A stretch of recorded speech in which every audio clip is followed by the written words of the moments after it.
Mengejutkan. Mungkin itu kata yang cocok untuk menggambarkan manga One Piece chapter terbaru kali ini. Karena memang pada chapter kali ini begitu banyak hal-hal hebat dan penting yang terungkap. Kali ini Oda Sensei memberi judul manga One Piece chapter 998 dengan dua kata, model kuno atau purba. Sebelum memulai dongeng, kembali sebuah puisi untuk kalian semua. Cerita kembali ke Pulau Onigashima. Tiga sosok makhluk purbakala muncul dan mengejutkan kita. Ada yang berwujud badak purba, ada pula yang berwujud laba-laba, dan bahkan ada seekor sabertooth ala-ala. Di akhir cerita, kita semua dikejutkan juga dengan siluet seorang pria yang diselimuti api yang membara. Cerita kali ini dimulai dengan cover chapter yang menampilkan karakter yang sudah sangat lama tidak kita lihat. Dialah God Enel, tokoh antagonis utama Arch Skypiea. Di cover chapter kali ini, God Enel nampak sedang mendengarkan musik sambil berbaring di atas kucing besar yang gemuk. Dia tampak bersantai ya, padahal banyak nakama yang menginginkan dia untuk muncul kembali dalam cerita utama One Piece. Apalagi kita semua tahu God Enel sempat muncul dalam cover story yang memang biasanya akan memiliki kaitan dengan cerita utama manga One Piece, seperti yang sudah terjadi sebelumnya. Menarik untuk kita tunggu bersama kebenaran yang akan terungkap selanjutnya. Api istimewa. Setelah di chapter sebelumnya, kita dikejutkan dengan kemampuan luar biasa dari sang makhluk terkuat di dunia, Hyakuzu no Kaido. Di chapter kali ini, para Kroco, anak buah Kaido juga ikut terkejut usai melihat kapten mereka memiliki kemampuan untuk mengangkat seluruh pulau Onigashima. Memang kekuatan yang sungguh menakutkan. Berlanjut ke cerita, di panggung utama, Marco the Phoenix membakar Chopper dengan api birunya. Chopper berteriak dan membuat Roronoa Zoro dan Soul King Brook marah dan berupaya menyerang Marco. Namun tusukan pedang Brook dan tebasan Zoro berhasil dihindari oleh Marco yang berubah ke dalam mode buah iblisnya. Setelah sempat kaget dan ketakutan, akhirnya Chopper menyadari jika api yang membakarnya tidak panas dan tidak membuatnya terluka. Namun api tersebut justru membantu memperlambat penyebaran virus iblis esnya. Tepat seperti yang kita pikirkan di review chapter 995, api spesial atau api biru burung Phoenix Marco merupakan solusi untuk wabah virus iblis es. Nampaknya Oda mendengarkan permintaan kita ya Leo. Kembali ke cerita, kita akhirnya melihat hal yang luar biasa saat rombongan iblis es bergerak mendekat ke arah Chopper dan yang lainnya. Marco the Phoenix menggunakan kekuatan api birunya untuk menutupi seluruh ruangan. Api biru tersebut membantu mempercepat panas tubuh semua orang dan memperlambat penyebaran virus. Menyaksikan hal tersebut dari atas panggung utama, Queen terlihat sangat kesal. Marco, dasar sialan. Untuk apa dia datang ke sini? Ikut campur saja, ujar Queen. Sementara itu, Chopper menggunakan kesempatan ini untuk membuat atau memperbanyak vaksin penawarnya. Dalam pembuatan penawar virus atau vaksin, Miyagi atau Dr. Ming Kambing dan Tristan, perawat Ming Tupai, turut serta membantu Chopper. Sejak kapan dua Ming medis ini ada di TKP? Aku sedikit bingung. Di lain sisi, usai mengeluarkan kekuatan api birunya, Marco the Phoenix menawarkan bantuan untuk membawa kelompok bajak laut topi jerami ke atas atap Gunung Tengkorak, Pulau Onigashima. Kurang lebih aku sudah paham keadaan di sini. Roronoa, aku akan membantumu naik ke atas. Kalian sebenarnya tidak ingin melawan para kroco seperti mereka kan? Ujar Marco. Wah, benar-benar akan ke atas nih Roronoa Zoro. Dan fan art Roronoa Zoro yang menaiki Marco dalam mode burung Phoenix nampaknya akan segera terwujud. Kembali ke cerita, mendengar apa yang Marco katakan, Soul King Brook meresponnya dengan berkata, "Tetapi kita harus melindungi Chopper-san," ujarnya. Dan usai mendengarkan hal yang Brook katakan, para Yakuza muncul dan berkata jika mereka akan membantu melindungi Dr. Chopper dari para kroco anak buah Kaido. Mereka semua akan menjaga Chopper saat dia membuat vaksin dan obat penawarnya.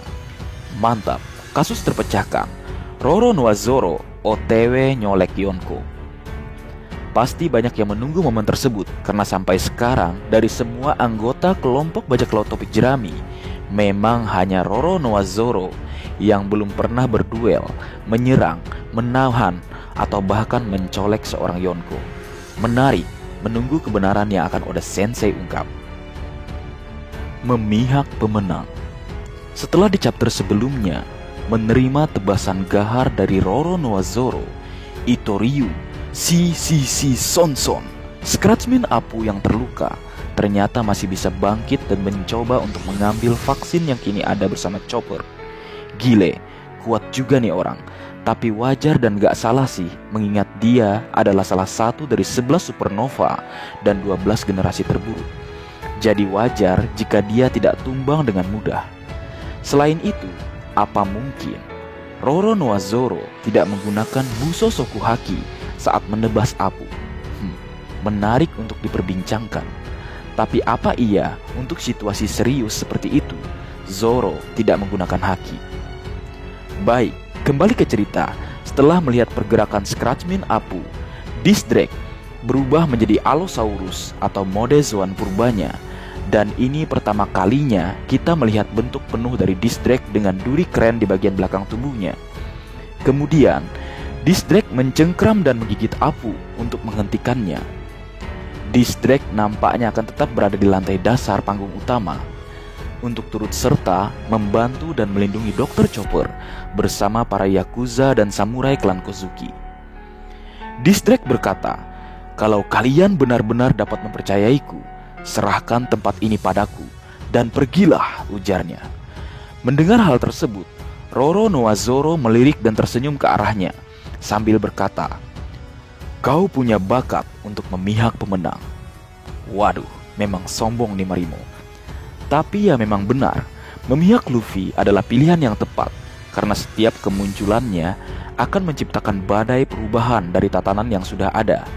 Tidak sedikit contohnya, mengalahkan si Chibukai di Alabasta, menumbangkan para dewa di Skype, menantang pemerintah dunia di Enies Lobby, masuk dalam medan perang di Marineford, dan masih banyak lagi yang lainnya.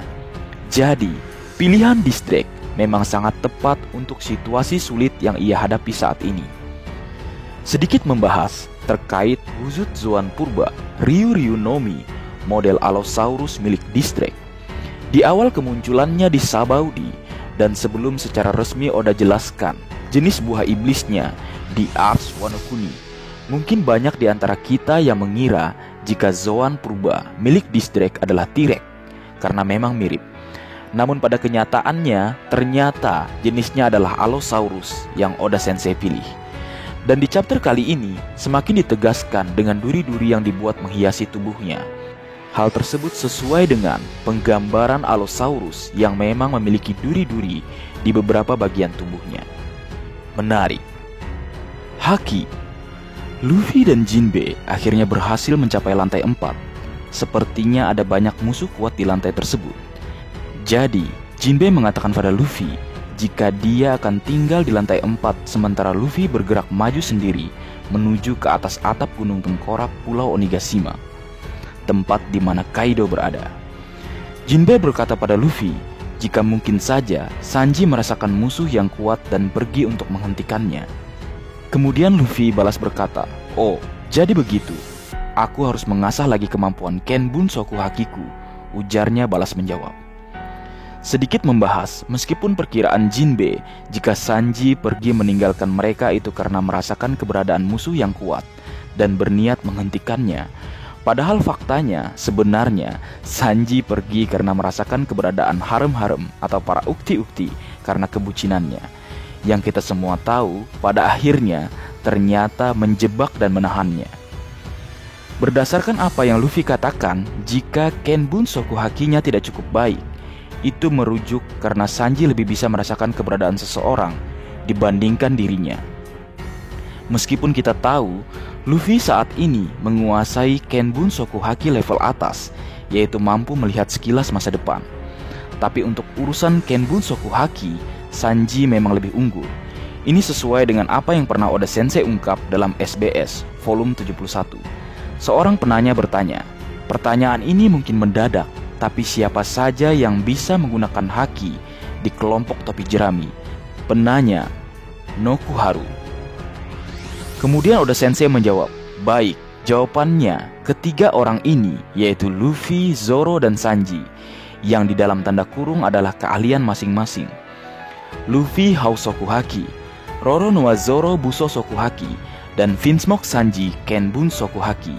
Jadi memang Sanji lebih unggul dari Luffy dalam hal Kenbun Soku Haki. By the way, SBS ini keluar sebelum Usopp membangkitkan hakinya di Arc Dressrosa dan juga sebelum bergabungnya Jinbe. Jadi jangan bingung ya Leo. Zoan kuno. Cerita berpindah ke tempat lain. Kita melihat Sasaki bentrok dengan Iron Pirate Franky Shogun. Sasaki beserta pasukan lapis bajanya sempat dipojokkan oleh Franky dengan serangan bertubi-tubi. Dan dalam keadaan terpojokkan, kita akhirnya melihat transformasi dari Sasaki dengan menggunakan kekuatan buah iblisnya. Sasaki ternyata juga pengguna kemampuan buah iblis tipe Zoan kuno atau purba, Ryu Nomi model Triceratops. Iron Pirate sampai terguling saat menerima sundulan dari hewan purba tersebut. By the way, pas ya dengan perkiraan kita, meski sempat menduga karena dia memiliki divisi lapis baja, dia sempat kuduga merupakan dinosaurus model Ankylosaurus karena cangkangnya mewakili filosofi lapis baja. Namun ternyata tebakan awal atau pertama kita yang menjadi pilihan Oda Sensei, Ryu Nomi model Triceratops, merupakan pilihan yang oke punya. Kepalanya yang bagai sebuah tameng atau perisai memang cocok sebagai penggambaran divisi lapis baja. Dan pengguna Smile Badak yang menjadi tunggangannya juga seolah menjadi petunjuk jika dia adalah Triceratops. Dulu sebenarnya Mimin pernah buat editan tentang Sasaki dengan kepala Triceratops, dan kemudian selanjutnya di-coloring sama sahabat Mimin. Dan ternyata benar-benar jadi kenyataan. Sugoi. Berpindah lagi ke tempat lain, Sanji berlarian di lantai 3. Dia tidak bisa bertarung karena musuhnya semuanya wanita. Black Maria berubah menjadi laba-laba raksasa. Ternyata dia juga adalah pengguna kekuatan buah iblis tipe Zoan purba, Kumo Nomi model Rosa Miyagale Grauvageli, yang berdasarkan info Wikipedia adalah salah satu jenis laba-laba purba. Kita bisa melihat Black Maria tergantung terbalik di langit-langit. Tubuh bagian atasnya adalah manusia, tetapi tubuh bagian bawahnya adalah laba-laba. Aku sedikit kecewa dengan tampilan buah iblis Black Maria karena nampak seperti Smile User. Sanji bertanya, apakah dia sedang berada di surga karena hanya ada wanita di ruangan tersebut. Bucin. Padahal tidak semua wanitanya cantik, ada beberapa yang bentuknya aneh, tapi justru disebut surga. Parah memang si Sanji. Leo, tidak diduga-duga, ternyata laba-laba purba menjadi pilihan yang Oda Sensei gunakan sebagai kekuatan dari Black Maria ya. Tebakan kita meleset, karena kemarin kita mengira sejenis ngengat karena kaitan kedekatannya dengan Kaido yang kugambarkan sebagai Godzilla, dan kita tahu pasangan Godzilla adalah Mothra yang berupa ngengat atau kupu-kupu. Meski salah, tapi ya setidaknya masih satu kelompok dalam antropoda atau hewan berbuku-buku.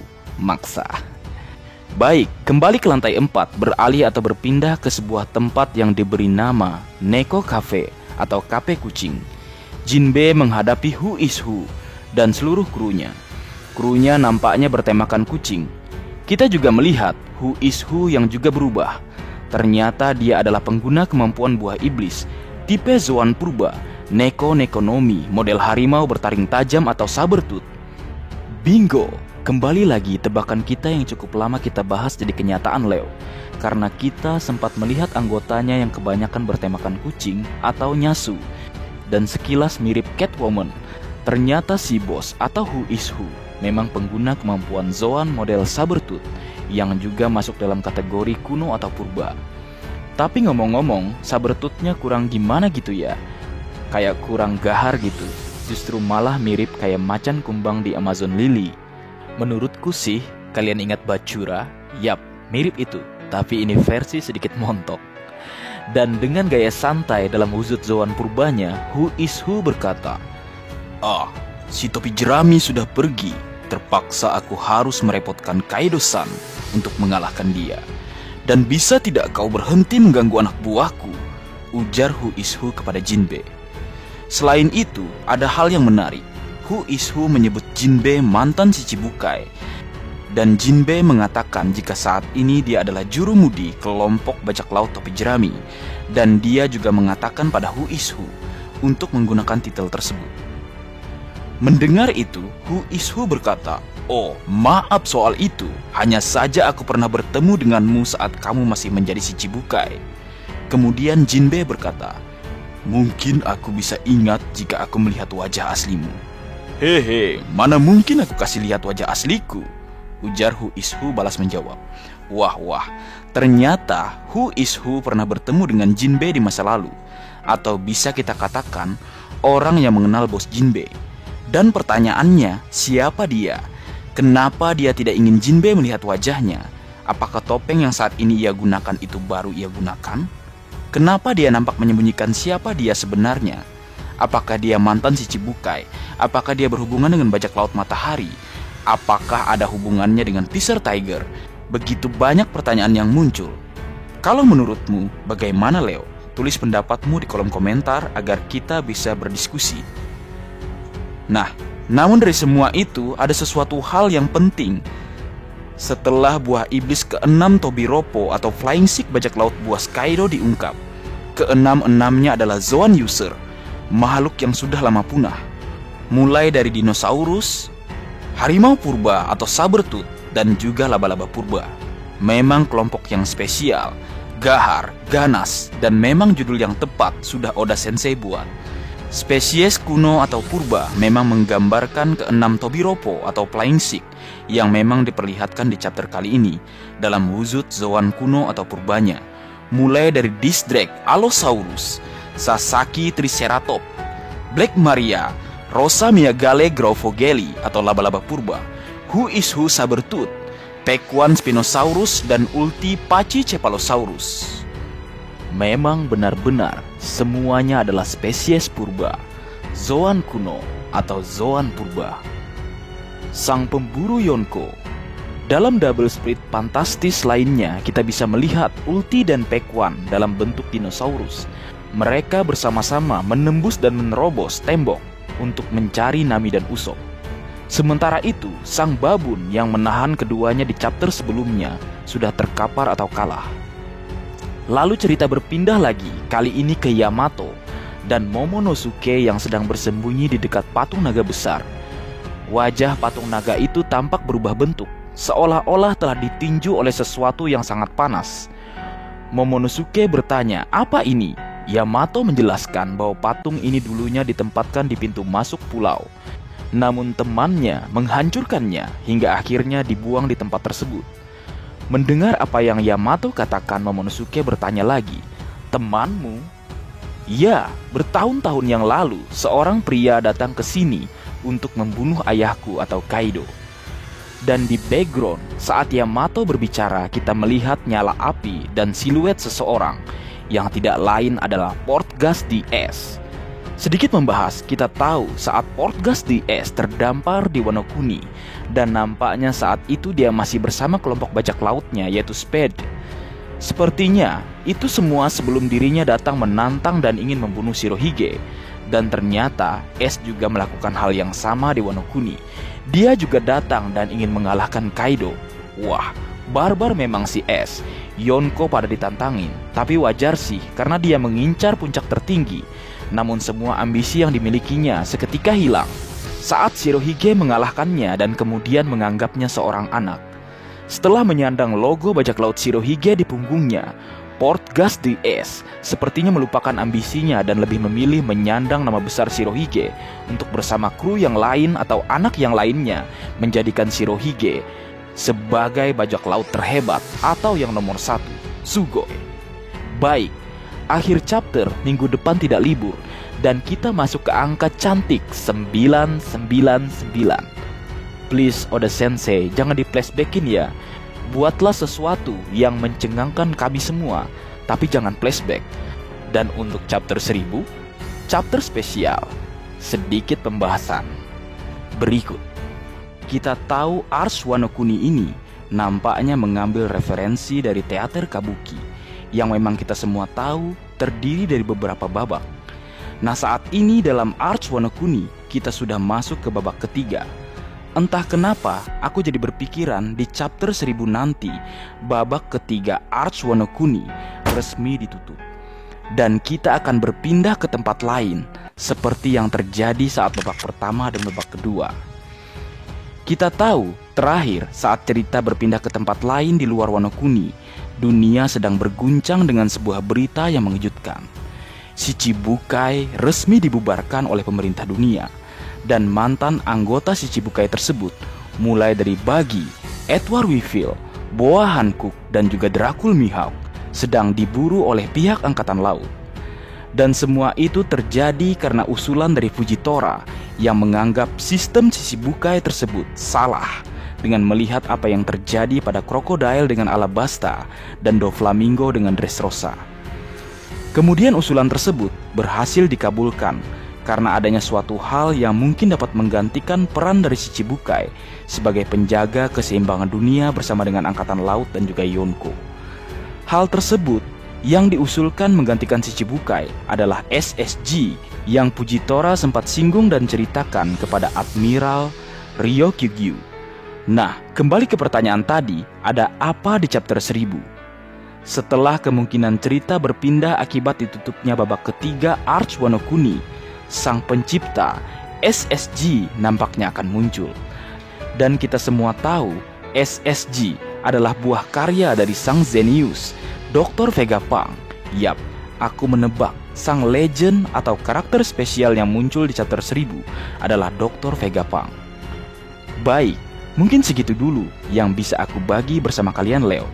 Semoga kalian terhibur dengan apa yang aku buat dalam videoku kali ini. Terakhir, jika ada kesalahan dalam pengucapan atau hal yang menurut kalian kurang pas atau kurang tepat, Marga Anime memohon maaf yang sebesar-besarnya. Sekian.